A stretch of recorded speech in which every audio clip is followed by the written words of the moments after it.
Welcome to We Got Planning News for You.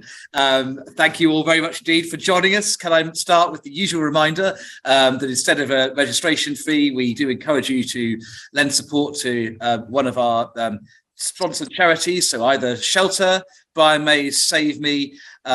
We traditionally a support Ukraine GoFundMe page. I'm going to take the liberty of encouraging people to think about my own Ukraine humanitarian page I've posted about on LinkedIn, or of course a charity of your choice. We are thrilled this evening to welcome to us an inspector whom I think we all know, known for some time in various capacities, Richard Schofield, who is now, as well as being an extremely experienced inspector who's had huge experience of sitting in cases, now the head of profession of the Planning Inspectorate, and we're hugely looking forward to hearing from Richard about that role, about his thoughts on all things relevant to the Planning Inspectorate. Chris is going to be doing the interview. Sasha, I think, is, if I recall right, is going to be it's pre-recorded a slot because he is on the way to an exotic location. And before we hear about that, Richard, can you tell us where you're calling from? What you've chosen as your theme, and what, if anything, you're drinking? So, well, first of all, thank you very much for a very kind introduction. I'm sure half of it's not true, but so I am calling from my somewhat orange-looking office in Nottinghamshire, which is where I live.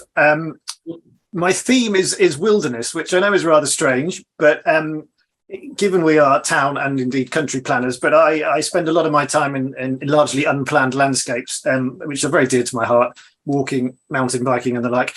And what I'm drinking is, I don't know if you can see this, it's called the Garsdale Smoke Box, brewed in Askrigg in the Yorkshire Dales, which Paul will hopefully approve of. Garsdale Viaduct is one of the few sort of man-made features that sits very nicely in the landscape along with other railway infrastructure. So that's me. Fantastic. Well, Richard, I say thank you so much again for joining us. And we're hugely looking forward to hearing your interview led by Chris shortly. But before that, let's hear from the other. So, Mary, I think I'm in the town legal offices, and you can see we've greened ourselves up. So there's a little bit of wilderness.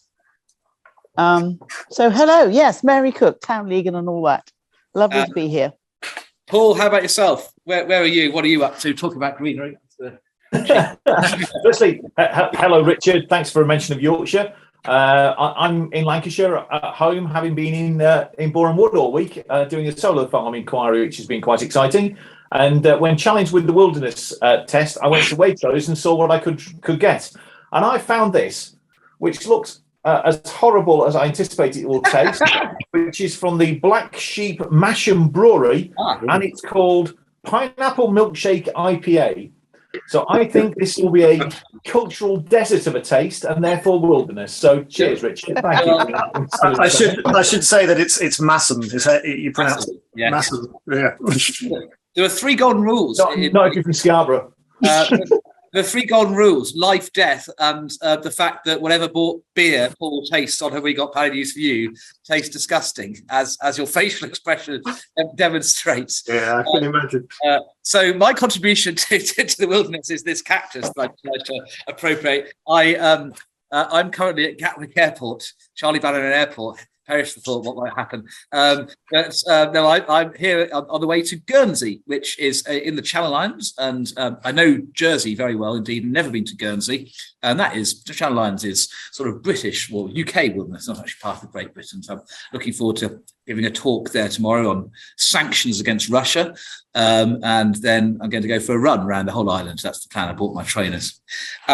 Anyway, you need to introduce me. I do. Sorry, Chris, of course. Yes, we do. Yeah. You're sitting there. Who are you? What are you doing here? I am very well. Thank you. Thank you for ignoring me. I'm in Manchester. I appreciate it's a long way away from London, Charlie, but it does exist as a city. And so I'm appearing here at the Places for Everybody, which is the catchy title for the strategic plan involving 9 authorities here for Peel Holdings and Turley's. I'm here in Turley's offices in New York Street, having had a fun week here, I have to say, with JCB, sampling Manchester life. It's a fine city, Paul, I have to say. I'm drinking Heineken. And the reason I'm drinking Heineken is because the Manchester Strategic Plan actually releases land from the greenbelt for houses, and therefore reaching the parts that some other strategic plans can't, like London. And also, in terms of the wilderness theme, there you go. I have got a T-shirt with presumption on, and the reason I can't bring him is because Manchester has a high flying birds policy, and therefore I couldn't bring him into the city. If you're an Oasis fan, you'll get that reference. Well, and Richard, looking forward to speaking later. Brilliant. Thanks, Chris. Well, I'm going to start with the first of the case reports, and it concerns the Supreme Court's judgment in Hillside, that small matter that came out yesterday. How on earth do you summarise Hillside and its implications in about 3 minutes? Impossible. I'm going to assume that you know roughly what it's about, i.e. the relationship between two successive or two or more successive planning permissions, where one is they're both the same development on the same site. One concerns the wider development, and there's an attempt to obtain planning permission and implement that permission for localised focus changes to the overall development. And the question in Hillside essentially was, is that practice something which is lawful? Can you have live and let live, a localised focus planning permission for development of tweaks or amendments to part of a development of a wider area, will that actually work? The two permissions work side by side.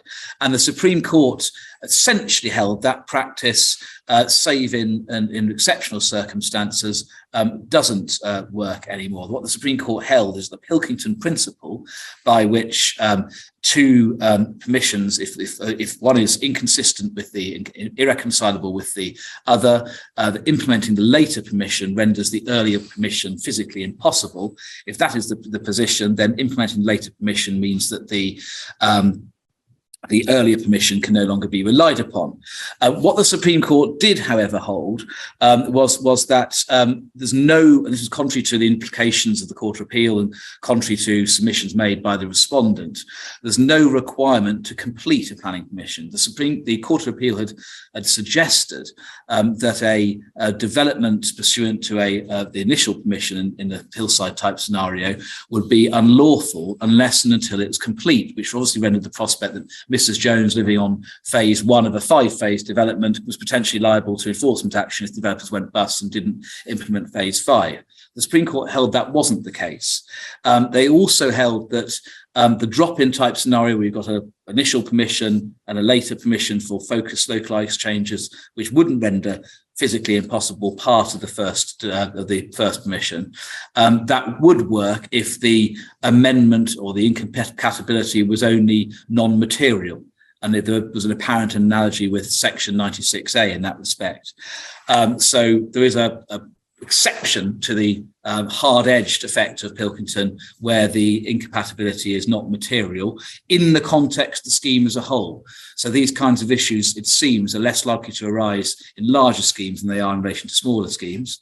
The court went on to held that one way of avoiding the effect of Pilkington in a drop-in type scenario was to apply for permission for a variation, which they saw was possible, a variation to the whole scheme, but that would have to be on a site-wide basis. So the later permission would have to be effectively applied to the whole site rather than being a red line around the area of the drop-in.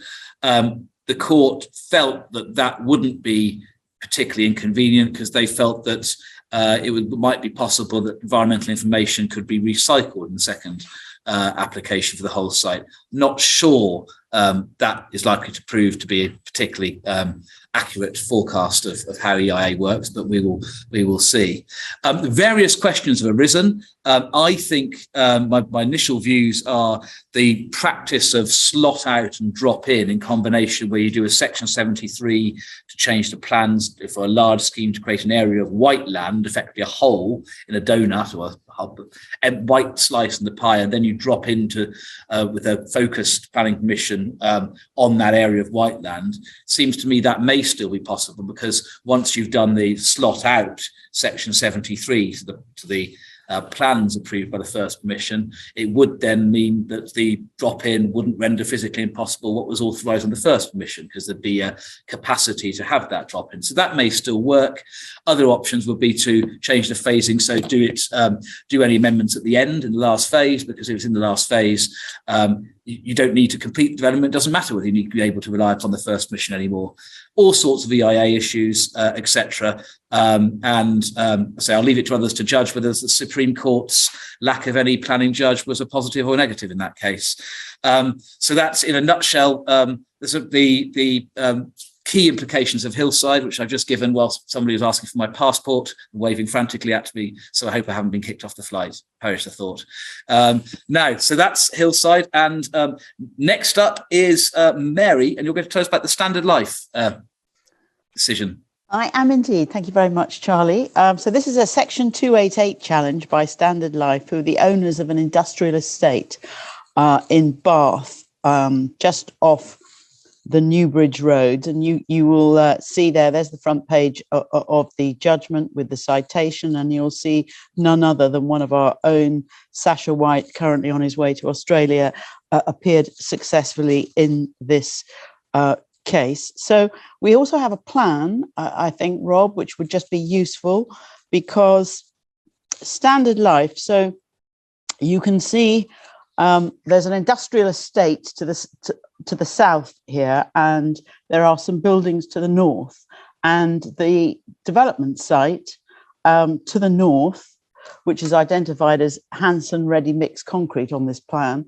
that land enjoyed a right of way through the industrial estate to the south, and therein lay the nub of the issue in this case.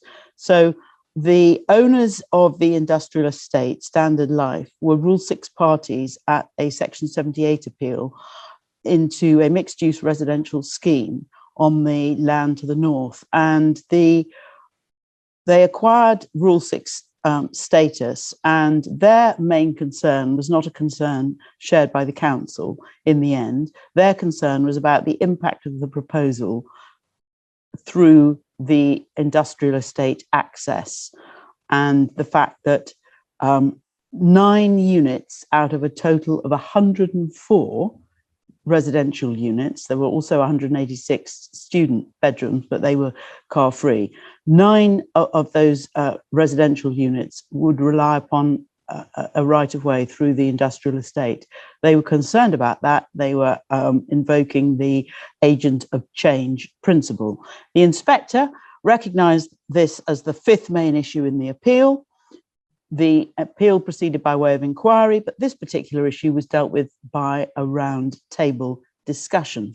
And the inspector heard that the traffic generated by the existing, in fact, garage use was greater than the residential proposed use. And he concluded that the Standard Life's concerns were exaggerated, and he granted planning permission subject to conditions, including also a Section 106 agreement, which required a management proposal to be submitted to the council. But Standard Life weren't a party to the 106, and Standard Life were concerned that they didn't have the right to be consulted. So off they went to the High Court. They got permission to proceed on 3 grounds, having got in front of a judge on an oral hearing. Ground 1 was that the inspector's decision was irrational because he'd found that there was a need for controls to be in place, but he had failed to secure a mechanism for those controls. That was rejected by the deputy judge, who found that the challenge was predicated on a misreading of the decision letter. The second ground was an allegation that the inspector had misread the deed of grant. So this is the legal document granting the right of way, and had relied on this private law instrument. But this too failed because the deputy judge decided the inspector came to a perfectly legitimate planning judgment that the potential impact would not lead to significant intensification of a route. And I mean, if we just stand back, there's a bit of common sense here. This right of way in a development world was going to be used by some flats, whereas previously cars had been coming in on a great big transporter. Anyway, so that was ground 2, and ground 3 the claimant alleged that the inspector had erred in relying on a planning condition restricting the industrial planning permission, which the claimant said could no longer be relied upon. Now, this ground gave rise to a lot of controversy. The claimants at the last minute put in a transcript of what had taken place at the hearing within the inquiry dealing with this fifth main issue. And despite objections by the other parties, the judge allowed the transcript in, but found in any event that transcript, plus the closing submissions of the various parties, plus the statement of common ground, in fact demonstrated that the claimant hadn't put their case, the same case they were putting to the High Court, to the inspector. And unusually here, and it is unusual in my experience, the inspector actually put in a witness statement in which he articulated that the case had not been put to him in the way that the case was being run in the court. So unsurprisingly, that ground also failed.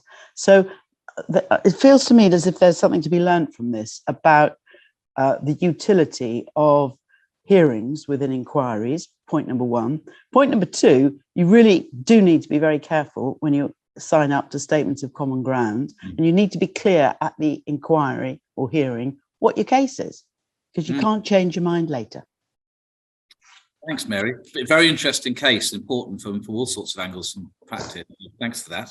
Now, just like when a rock star receives a Brit Award and he or she can't be there in person and gives their acceptance speech from some glamorous location overseas, so too Sasha is going to tell us about a case concerning a golf course in Bolton whilst in Australia. Lucky so-and-so. So Rob, fire him up and let's play our recording of Sasha telling us about Bolton whilst in Australia. Well, I'm going to talk about the Holton Park proposal, which is a really extraordinary application to effectively bring the Ryder Cup to the Northwest. And this is a proposal considered by Inspector Dominic Young, and as we can see, the decision's hot off the press, 25th of October, and by Peel Investments. And this is a pretty significant application for, amongst other things, a Ryder Cup quality course in Bolton, just next to Bolton, and effectively 1,000 houses. Now, this is a pretty remarkable proposal because actually, it's subject to probably the rarest clause in an obligation I've ever seen, which effectively was along the lines, the obligation is that permission, let me just get it absolutely clear, permission will only be allowed, implementation will only be allowed that a planning obligation prevents the development commencing until the European Tour, the Ryder Cup organising body, has confirmed in writing that Holton Park has been selected as a venue to host the tournament.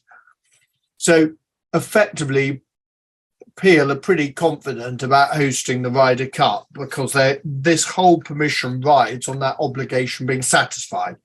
So what Mr. Young had to consider is the definitional harm to the green belt by an inappropriate development of that magnitude, principally the housing, and the harm that would obviously, the substantial harm identified in the framework to the green belt. And then there were two other harms, as we know, landscape character and agricultural land. Those are on the harm side of the equation. On the benefits, what's noteworthy is there was obviously going to be a degree of restoration and enhancement to heritage assets. There was going to be the economic benefits, which are very significant, ecology benefits, highway improvements proposed, and it was the judgment was reached that there would be less harm to the greenbelt than a previously consented scheme, i.e. there did exist a fallback scheme. And the overall conclusion of the inspector adding those benefits up overall was that it would amount to very special circumstances which justified the grant of planning permission, and in the light of that planning judgment, it would be both in compliance with the framework and in accordance with the development plan. And in those circumstances, the inspector decided to grant planning permission. So a very good example of the balance of where very special circumstances and the benefits which were part of the proposal justified the grant of consent. Thank you, Charlie. Thank you, Sasha. And you can now get back to the beach. That didn't actually look like Australia, but that's where he now is. Next up, after that one, we have Paul is going to tell us about the Tottenham goods yard appeal. So, Paul, over to you on that one. Yeah, and a bit of a revelation, Charlie. What I can reveal is that Sasha isn't away for any reason about being in Australia. It's because he's sulking because I'm dealing with a case involving White Hart Lane and he's an ardent Arsenal fan. That's the real reason he's not here. So I'm dealing with a case involving Tottenham goods yard. It was an 8-day inquiry, which resulted in consent being granted, as you can see from the screen, on the 24th of October. It was an interesting case where the arguments revolved around the quantum of open space being provided, the character and appearance of the area, and also heritage effects, essentially of 3 very big buildings. And Rob, I don't know if you could put the buildings up to show yeah, there we go. So that's the favourable look in terms of the buildings. That's the one that the appellants were relying upon, showing the view on in terms of its impact upon the locally listed buildings. There's a second view as well, which also comes up. I don't know if you've got that, Rob, which perhaps is the one that the local authority may have drawn attention to in terms of what the effects might have been. But anyway, you've got 3 big buildings. One's 29 stories, one's 27 stories, one's 32 stories. But crucially, on a site that already has consent for significant development. It involves 867 homes, and the character and appearance element and the architectural element of the decision was considered by an assessor. I'm a huge fan of assessors being brought in to assist with regard to areas of expertise of this nature. And in this instance, that's exactly what happened. You have a very, very carefully reasoned assessor's report, which is then taken into account by the Inspector Jonathan Manning, informing his overall view. And interestingly, the assessor's report finds that there was some harm in terms of character and appearance, but it was limited compared to the effects of the fallback consent, but crucially found that the architectural quality of the buildings was exemplary. So huge ringing endorsement in relation to that. Also very significant public benefits. In fact, very substantial was the phraseology that was used by Inspector Manning in that regard. So although this was a case where there was a less than substantial harm to a number of designated assets and also some non-designated assets, although there was some limited harm arising from the character and appearance, notwithstanding the scale of this development, in the light of the fallback, even though it was in breach of the development plan taken as a whole, the very substantial benefits outweighed all of those factors. So it's a really classic judgment. But the interesting thing is the use of assessors. And I'm delighted Richard's on to hear the endorsement I have for assessors dealing with specialist issues, because in this one, it's brilliant. And the reading the assessor's report is truly, it's well reasoned and really interesting. Thank you, Charlie. Thanks, Paul.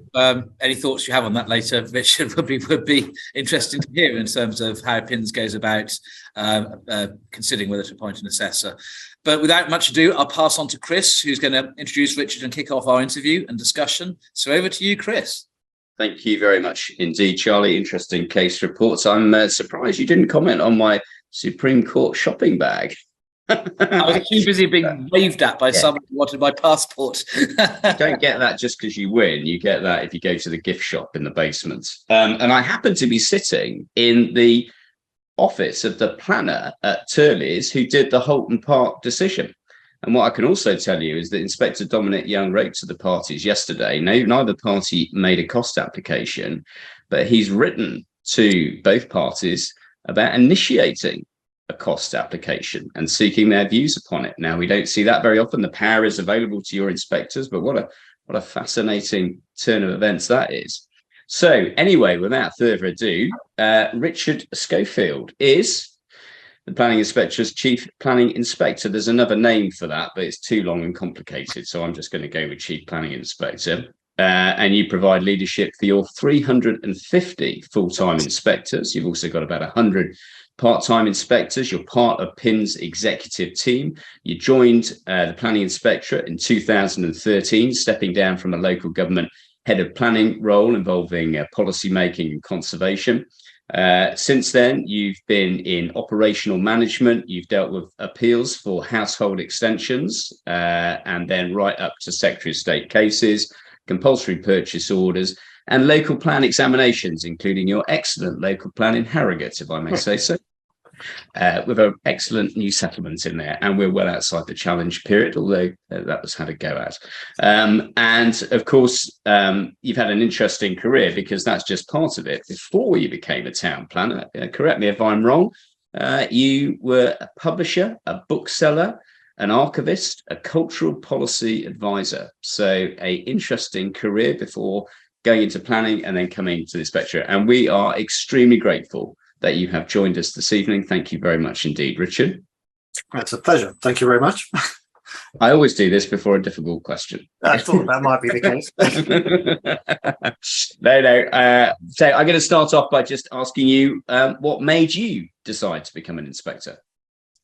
Well, as you well know, I was involved in a number of inquiries when I was in my local government days, one of which you represented the council and won, which was fantastic, and a number of hearings. And I also represented my council throughout our local plan examination.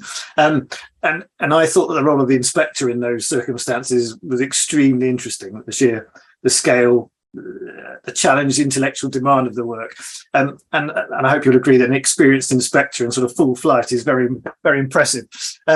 So I cornered an inspector after one of the local plan hearings and badgered them for their views on working for PINS, and they were extremely positive and encouraged me to apply. So I did, and I've never looked back. And I suppose also, like other colleagues who've come to PINS from senior local government management roles, I wanted a break from everything that goes with that, I think is the best way of putting it. And I wanted to do something that, where if I could make a direct difference in ensuring a fair and effective planning system. So yeah, that's sort of it. And as you've intimated already, I tend to get bored fairly quickly. So I like things that stimulate me. I don't mind too much what they are. So. Yeah, well, I think I speak for all of us, and I think it's fine to say it collectively. The inspectors are impressive. There's no two ways about that. They have the way they handle it, the way they deal with things, and then the reports they write. There's no question about that. So, from the inspector's point of view, though, what are the positive aspects of the job? Well, people are generally very polite to us, mostly, which is nice, and they do what you ask them to without arguing too much. So when you have children, that's also a real breath of fresh air. I guess that the key one for me, though, is that you're doing pure independent planning and decision making, with none of the extraneous issues around it, whether you come from the public or the private sector. And as I say, the intellectual challenge, particularly with the more complex casework, is a very significant draw. And there's just a huge variety of casework as well available to you, albeit you don't do everything immediately. Flexibility of the job's brilliant. You can work part-time in various ways, part week, part year. And because we all work from home, as long as we get stuff done in a timely manner and to sufficient quality standards, it doesn't really matter when you do it. So you can attend a kid's nativity play or go out for a bike ride or what have you. And you don't just have to be an inspector, there are chances to go into management roles or training roles at various levels, to comments to other parts of the organisation, or even to DLUC, our sponsor department. So and it's just a lovely organisation of which to be a part, to be honest. Colleagues right across PINS, not just inspectors, are really supportive, friendly people. And everyone wants to help their colleagues to succeed, which I found extremely refreshing. And also you get to see some very interesting places and buildings. Some you might want to go back to, some probably not. But I'm not going to pretend it's all roses. There are definitely things we need to do better at PINS, but it's by far the best place I've worked. Oh, wow. Okay, well, that's quite an endorsement. And I think a lot of people, I know you've been involved in recruitment, attracting people to the inspectorate, looking for the right sort of people. But what are you looking for really in terms of an inspector? Because lots of people definitely think about it as a job. Yeah, that's a good question. Obviously, I mean, you work alone, so self-motivation is significant. I mean, I suspect four of you have the same issue.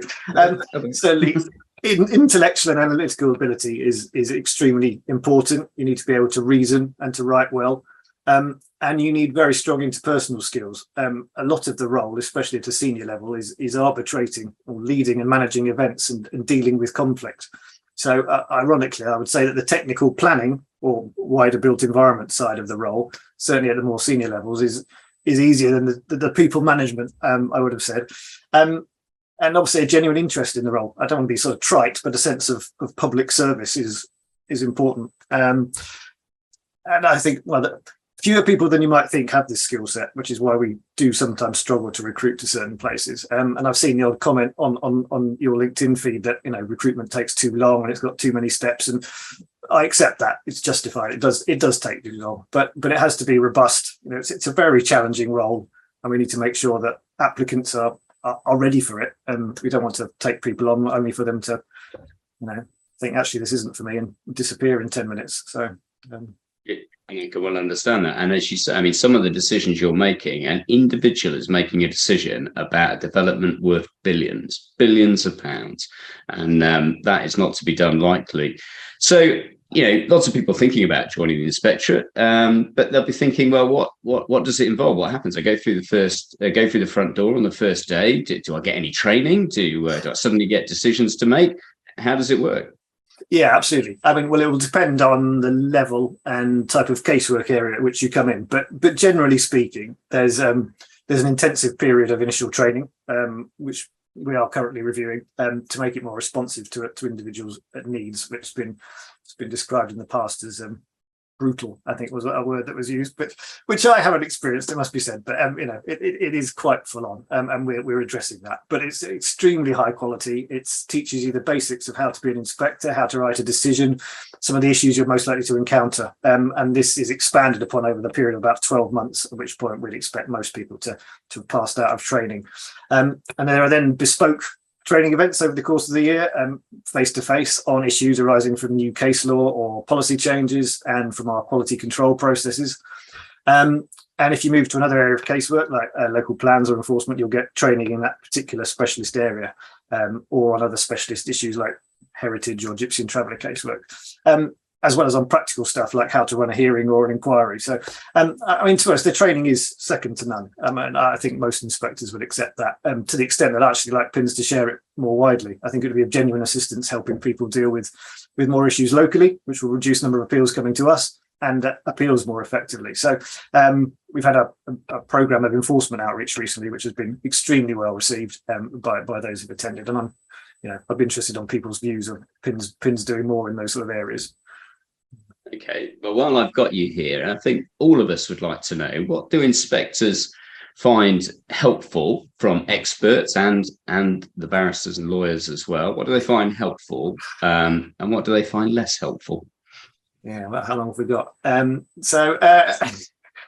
at the risk of sounding stupid, they find helpful. I mean, so the easier the life is for the inspector, the more effectively they can work and the faster you're going to get a decision. So if people get their evidence in on time, keep it short, keep it focused without 35,000 appendices or endlessly listing policies and site details. Inspectors have got quite a small window for prep, so they'll know the policy, they'll be familiar with the site. Addressing third-party points about your case is useful, save the inspector having to ask you questions about it.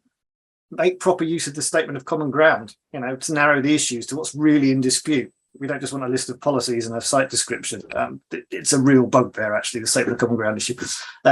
Make sure that planning conditions, obligations are provided well in advance and have been checked, and that you've got decent justification for them.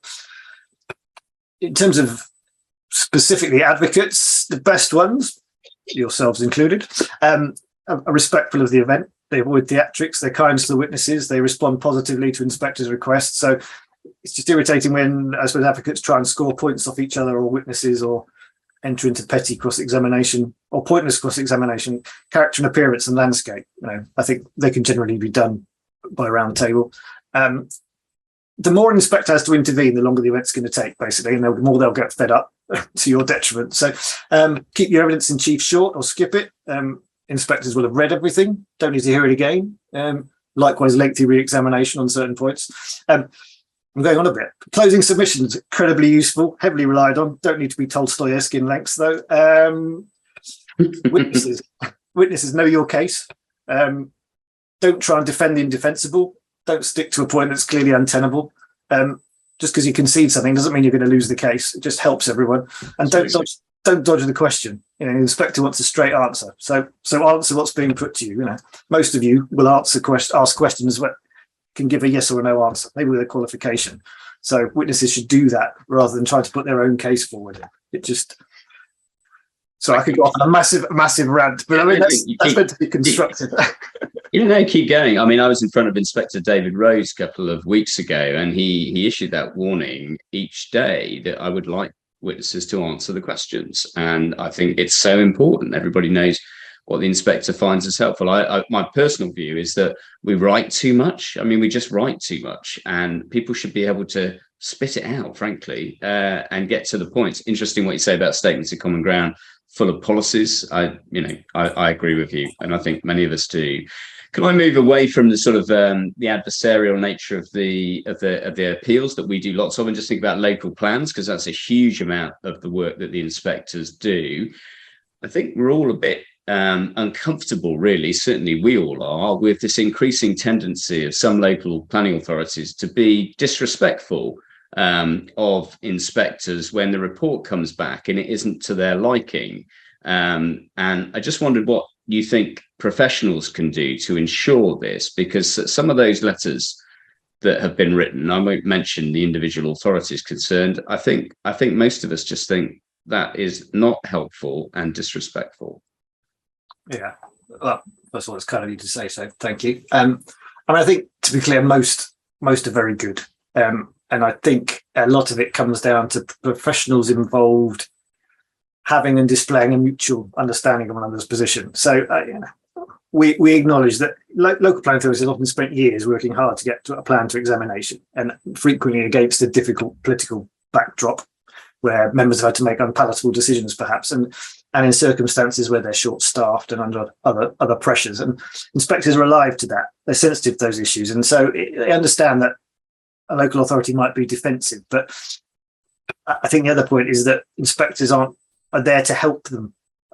Genuinely, the inspectors aren't trying to be awkward. Their goal is to get a plan through examination where it can be found sound in relation to the relevant regs and in the context of national planning policy. So they're merely implementing national policy by if you like, marking the LPA's homework. So and to do that, they're going to have to ask difficult and challenging questions so they can defend or justify the plan in their report. So they'll only press for main modifications where they believe a plan's not sound or it's open to legal challenge. So people need to understand that and not take it out on the inspector.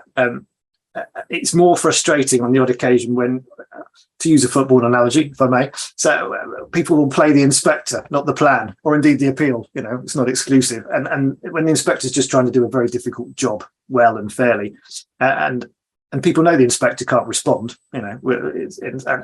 it's very unfair, and PINS won't tolerate that sort of behaviour towards its staff. So in terms of the role for advocates here, regardless of whom they're acting for, a good advocate will take the time to spell that out to the relevant parties so that, as I say, there's a better mutual understanding of respective positions and roles. Yeah, absolutely. I'm currently in front of Inspectors Fieldhouse, Gibbons and Lee. There's three doing the Manchester plan. That must be nice for them to be together and working together. And I think we all get a little bit uncomfortable if any of the questions, they're choosing the questions they're asking, and they should have their questions answered, and people should respect the fact they've asked these questions and not be critical of the question, in my opinion. Anyway, we know a lot about local plans. We know a lot about Section 78 work, but what is the range of work that inspectors do? Because it's far wider than that, isn't it? Yeah, indeed. Where to begin? Well, I should probably start by saying that a lot of our work's governed by legislation other than Town and Country Planning Act legislation. So Wildlife and Countryside Act, Marine and Coastal Access Act, Commons Act, Acquisition of Land Act. Well, I won't bore you with acts, but anyway. So we do SIL examinations, national infrastructure work, so applications for development consent orders, enforcement appeals, tree preservation works orders, high hedges, public rights of way, coastal access, drought orders. Big issue this year in summer. Compulsory purchase orders, various transport cases under the various acts, necessary way leaves which is a niche area, which is issues under the Electricity Act, common land applications, lawful development certificates. I suspect there's even more that I'm not aware of, to be honest, but we also deal with applications when local planning authorities are designated, when applicants can submit directly to PINS rather than to the LPA, which is what's happening at the moment in the case of Uttlesford. So we've had a number of applications come in from that. So yeah, it's not all local plans and inquiries. There's a huge range of stuff. We have inspectors with an incredible sort of breadth and depth of knowledge in all sorts of areas. Yeah, I mean, it's extremely interesting. There's all sorts of pies into which you can dip your fingers. So. Okay. Now, you'll forgive me for asking this, but can I just say, do you think that the inspectorate adequately recognises there is a housing crisis? Because it's never mentioned in inspectors' decisions or reports. Actually, that's not true. Cullen Parker, I think, put it in one inspector's decision, but there it is. The government acknowledges the housing crisis, but we don't see it acknowledged. Is it the elephant in the room? Are you not allowed to mention it? What's the position? No, I don't think it's an elephant in the room. I mean, I'm not sure that either of us is necessarily in a position to confirm or deny that it's not mentioned, but it may not be in those precise terms, but I would say most, if not all, decisions relating to housing appeals or indeed local plan reports deal explicitly with the issue of what is in some areas an acute housing need. You know, they acknowledge that head on. And it's an inherent part of the planning balance and will often be a determining factor in an appeal being allowed, as you well know. And it can also be a driving force behind local plan determinations about housing needs. So, in the year, not the precise stat, and one of my colleagues will kill me if I give out stats that aren't accurate, but certainly around in the last couple of years, we have or inspectors have allowed appeals for housing totaling close to 58,000 dwellings. So it's a not insignificant number that come through the door. So and let's be clear, planning's never black and white, is it? Inspectors don't make decisions on a whim. So they have to consider a range of stuff. And not every site proposed for housing is going to be suitable for housing, or indeed the scale of housing on what's proposed. So for all sorts of reasons. So I think you make a fair point, but I would say that it is addressed and acknowledged, but perhaps not using that precise phraseology. Yeah, I get that, and I suppose I should have qualified that talking about outline schemes, of an appropriate scale, as opposed to there's a lot of some proposals that aren't necessarily good design, and that is absolutely a reason for rejecting a proposal if the design isn't good. Now, my last question before I open it up to the others is, what would you like to achieve in respect of your time as the Chief Planning Inspector? Well, first of all, it's very kind of you to keep referring to me as the Chief Planning Inspector. I should just say that my job title is Head of Planning Inspector Profession, which is indeed a mouthful. But what I would like to achieve, I was having a chat with one of my executive team colleagues earlier today, and we were both brewing the fact that I think we are always massively over ambitious in terms of what we want to achieve and how fast we can do it. So what I'd like to achieve is sort of this. What I expect to achieve is that. But this is easily the most challenging role I've had. So, but with colleagues, I would like, at the end of my tenure, to have increased the diversity of our workforce and make PINS an employer of choice for the brightest and best in the planning world. I'd like to make sure that we've improved how we recruit, train, develop and deploy people, make more of an allowance for the different ways that they learn and make better use of the skills that they bring into PINS. I'd like us to be making more effective use of digital technology for inspectors and indeed our users, so we've got a more efficient processing, faster decision making. PINS has got a lot to improve there. I think we'd all acknowledge that, although we've been doing a lot of really positive work in recent times. Which I won't bore you with unless you want me to, but do a lot of work with dealer colleagues. I'd like to make sure that we are at a point where with them we've helped to facilitate a more efficient planning and national infrastructure processes. And a part of the reason I was happy to come on today is to try and demystify PINS a lot, make better use of its breadth and depth of expertise for the benefit of the wider sector. So selling, perhaps not literally, our training more widely. and to make more people understand our work and realise that, you know, inspectors are human, and we're not remote, slightly forbidding figures. Well, I'm not anyway. You know, if people are interested in wanting to speak informally to an inspector, not about live casework, obviously, you know, drop me a line through LinkedIn or PIN's communications office. So, yeah, there's a slow process, a lot of that, and much will depend on success in changing behaviours, both within PINs and in the wider sector. But, you know, we're all in this together. Well, I travel in hope. There's a lot in there, but, you know. Yeah. To be fair, I think you have already, in the space of half an hour, demystified the process completely and demystified a lot about the inspectorate. And a lot of people will be surprised that the chief planning inspector is not sat there in a bowler hat. So it's in the cupboard behind me. Yeah. Okay. All right.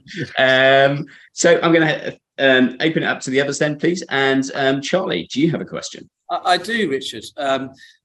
Richard, it's been for years established practice that senior practicing lawyers sit part-time in the planning courts for 6 to 8 weeks normally per year, and they combine that with their private practice. And there's no sense of that being a systemic conflict of interest. Obviously, specific conflicts have to be avoided. You couldn't act for a regular client, for example. And that system works really well. And I was just wondering, is that a practice that PINs either does adopt or could adopt, and might that be a way of increasing, in some ways at least, the range and diversity of the talent pool, perhaps even getting some more people from the private sector who might not otherwise be inclined to make the leap full time? So what do you think about that idea? Yeah, it's very appealing, to be honest. I like the idea of being able to use a different pool of people for some of our casework. I think we need to understand how flexible they could be and whether they could produce decisions in the way that PINS requires. And then there's a balance between the time they're available and their ability to stay up to speed on relevant issues, I guess. But yes, it definitely appeals. I mean, we already have non-salaried inspectors, or I think they're called planning appeals determinator. Anyway, but people who we can call on a sort of ad hoc basis to do casework, and we also have a pool of appointed persons for national infrastructure work. So there's a model there. So yeah, I think it's something that we would certainly consider piloting to see how straightforward it is. So it's definitely not out of the question. How far up a priority list it is, I'd have to think, but yeah, it's an interesting idea, definitely. Thank you. Also, I'm going to ask Sasha's question too, because there's somebody Sasha and I both know who wants to ask: do inspectors ever get lent on by government outside, obviously, recovery calling? But is there ever any attempt at political or other interference in individual decisions? No, never. No, I don't. You know, I'm not dissembling. No, there's not. It's inspectors are independent decision makers, and you know, the call is theirs. No, the only intervention is the formal route, calling or what have you. So yeah. Thank you. Thank you, Chris. Thank you, Richard. Really interesting. Charlie, very interesting question. A lot of people will be interested in doing that, I should imagine. So Mary, can you ask your question?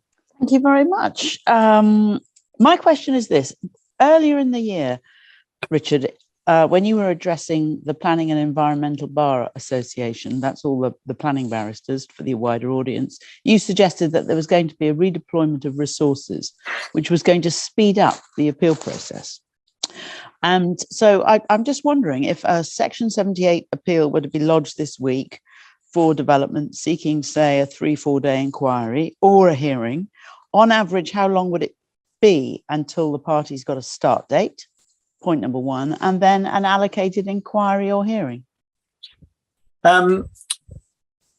Okay, well, assuming the appeals are valid, which they're not always, which is an issue, but let's assume they are.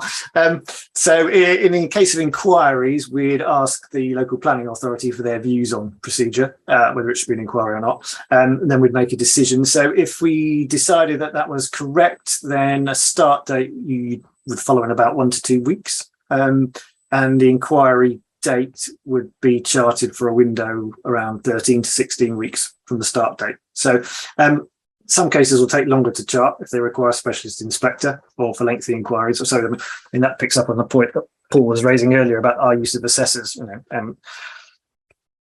if inspectors want support in certain areas, we've got the flexibility to do that, which might help things move through the system faster. So hearings. Yeah, hearings. Okay. Again, a start date within 1 or 2 weeks.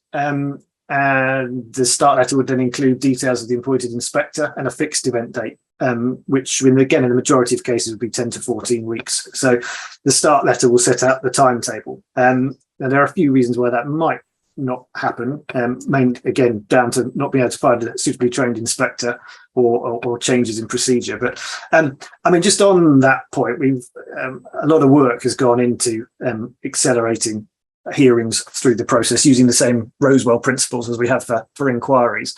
The people involved did an absolutely fantastic job, led by my colleague Rebecca Patton. So we're only going to be able to keep on achieving those times if parties play their roles. So stick to timetables, be ready for a hearing 14 weeks after submission, and keep to your timetable. Don't copy the casework team into everything either, which is quite interesting. We will get quicker, but if there's a sudden influx of hearings because of that, we'll start to go backwards again. So, anyone listening, we'll need your help kindly to continue trying to resolve things locally and using appeals as a last resort. So, Thank you very much. And obviously, I think we're all aware that, one of the really big issues is the time lapse between the submission of the appeal and when you get a start. When you get the start letter, that can be months. It shouldn't be anymore. There are some legacy cases in the system that are shifting out, and once that's gone, we should be flying. I'm not going to sit here and say that everything's going to change magically overnight, and PINS accepts that stuff's taking too long. But the new approach that we're taking has shown that it can be achieved, and that start letters will be coming out much faster. So. Well, we'll have to have you back so we can discuss whether that really is the case. Thank you. Thank you very much, Mary. What happened there, Richard, is you were experiencing a very gentle element of the Mary Cook cross-examination. And she is one of the most effective people to cross-examine witnesses ever. And you just got a gentle taste of that, okay? She wanted some answers on the hearings. I have seen Mary in action, yes. Yes, it's pretty formidable. Paul, your question, please. Whereas I'm known for being really, really gentle, Richard, as you probably know. Oh, absolutely, yeah. Richard, I've got a question which sort of follows on from what Mary's asked, and also follows on from one of our viewers' questions. And by the way, we'll send in all the viewers' questions to you, so you can see and see the sort of things that are being raised in any event. But my question is there merit in PINS providing some greater clarity as to how and when it will apply important discretions? And I've given you a couple of examples, I'll give you a couple of examples, one of which is how an inspector deals with amendments to schemes. And that follows on from what one of our viewers, Richard Clark, has said, which is you've got more and more seeming non-determination appeals. So it's only at the appeal stage you know what the council's case is, so you can amend schemes. And then how cases are allocated to hearings or inquiries. So is there some merit in giving some clearer guidance? If you're 100 houses and you've got more than a couple of reasons for refusal, it's going to be an inquiry, ... Yeah, well, with regard to the first point, that is covered in our procedural guidance. Section M, I think I've probably got it somewhere on my desk. But generally, this is where you'll gainsay me, but inspectors are very open to amendments, so long as they can be satisfied that no one will be prejudiced by them, and that they're not a way of evolving the scheme through the process, which, having been through a number of inquiries where that starts to happen, is extremely irritating, especially when you're sitting there thinking, why wasn't this resolved between the parties months ago, so we could have done away with the appeals. Anyway, your point about non-determination is a fair one. Most LPAs will provide putative reasons for refusal sometime in advance of the inquiry. So, there is, again, a chance there in terms of statements of common ground to sort stuff out. But perhaps we can perhaps we can talk offline about the sort of guidance that you would prefer. But I mean, most inspectors, as I say, are generally fairly open to amendments where they are, as I say, they're justified, and other people won't be prejudiced by them. I suspect there may be a legacy issue from a time period when there was a hostility towards amendments, and that some inspectors are open to it and take the view it's if there isn't prejudice caused, whereas others take the view, no, you can't have amendments, even if it reduces the scheme and reduces the effect of the development where there are objectors. So I think there may be some merit in revisiting Section M, but as you say, Richard, let's take this offline and have a discussion. Thank you very much. No, well, I mean, just your second point about was how stuff's allocated. How do I know when I submit an appeal that I should be asking for an inquiry, or I'd be asking for a hearing, and not ending up being delayed X weeks before it gets moved from one to the other? Can I just come in, because there's been quite a few questions about written reps. Somebody saying they lodged a written reps appeal on 12th of October 21, site was on 5th of July, no decision. I must confess there was something I was involved in, which was a hearing, and then on receipt of the council's case, which actually was exactly the same as their officer report, it was downgraded to written reps on the basis it's more simple. And the result of that, that was back in March, I think, or April. Again, it still hasn't been determined. There seems to be a bit of an issue with written reps appeals outside, separate from household stuff. Is that being looked at, or is it sort of being overlooked? Is there a risk that it's been overlooked because of the pressure of targets on hearings and inquiries appeals? I mean, well, first of all, it's not a downgrade; it's just a change of procedure. I would push back on that. I mean, again, we have a number of outlying written reps cases that have been around for a while, and we're acutely aware of that. And again, a colleague of mine, Stuart Luca, is looking into being sort of prosaic, mopping those up and getting them out the door. And again, so once we've got the inquiries and hearings stuff moving as we want it to, we'll shift our attention back to written reps. But the focus, and indeed the steer from government, was to get the sort of bigger, higher value, greater impact appeals out first, before we then sort of return our attention to dealing with the written rep side of things. So again, I'm not holding my hands up. It's a completely fair point.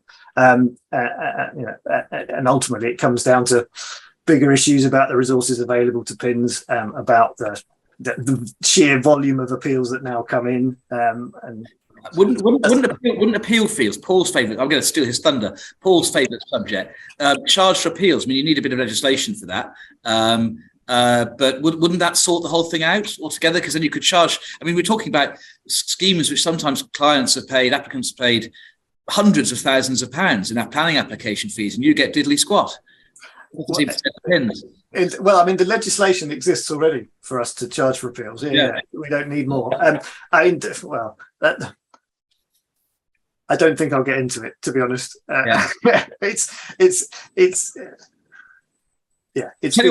been discussed, but there are issues about, I suppose, scale and application, and around, whether it would.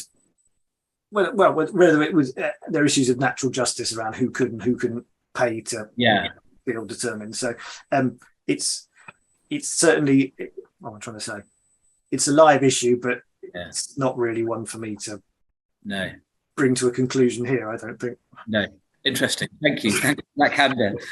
I'm sorry, Paul, to steal your thunder on your favourite pet subject, apart from Section 73. 73.5, Charlie. Richard, thank you very, very much indeed for your time. We are extremely grateful. That has been thoroughly engaging. That is a truly fabulous shirt, just for the record. We get lots and lots of questions, and I just want to do justice to just a few of them. People have asked about the charging. That was Luke Blaskett asked about the charging that Charlie dealt with. But can I just ask you, we've had quite a few questions about whether virtual events are going to continue to form part of the future. And I just wanted your views on that. Is it what we all see is it's now done dual. It's often recorded live, and also we're all in the room as well. What is the future for that? Just quickly. Well, I suppose that is the future.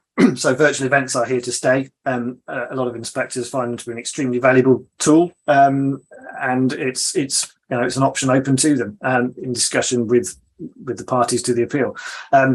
Similarly, blended events where you've got some people in the room, some perhaps sort of beaming in from elsewhere, is also an option. And I suppose the sort of the finer grain of that is that we're keen to make better use of the way that events are run generally. So you don't necessarily have a wall-to-wall inquiry, but as we touched on earlier in the Standard Life case, part of it is going to be round table, and that might either happen during the inquiry process, or it might be a sort of virtual round table at a separate time. So they are all tools in the sort of toolbox of the inspector, if you like.